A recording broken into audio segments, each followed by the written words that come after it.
Name the Game's Game Break, presented by CBE, competition-inspired hunting sites. All right guys, welcome to the Game Break. And this week I'm going to talk about stabilization a little bit. I've got so many requests to talk about the importance of stabilization and why do I need a back bar and how to properly balance your bow. And so I'm going to talk to you a little bit about why I use a back bar. Obviously, if you're right-handed, your rest is on the right side of your bow, the sight's on the right side of your bow. A lot of times you got a quiver over there. And if you don't offset that weight with something, you're constantly going to be fighting with that bow to bring it level.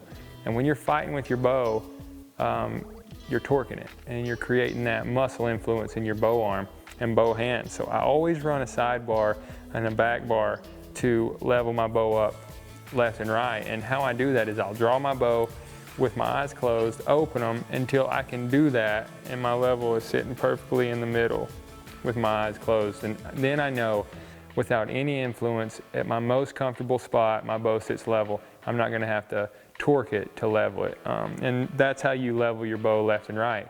But the back bar is also used to level your bow front to back. You don't want just a lot of weight out front.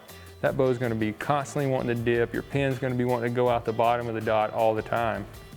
So to level your bow front to back or properly balance it, you want to do that at full draw. You're going to pull back and aim at the dot.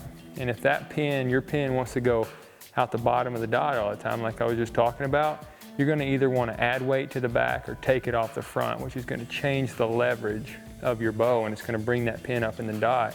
And you know, same goes for the opposite of that. If your pin's wanting to go out the top, you're going to add weight to the front or take it from the back. And that's kind of a really quick run through on what stabilization is for and how to properly balance your bow. I could go into so much more detail, but I don't have time.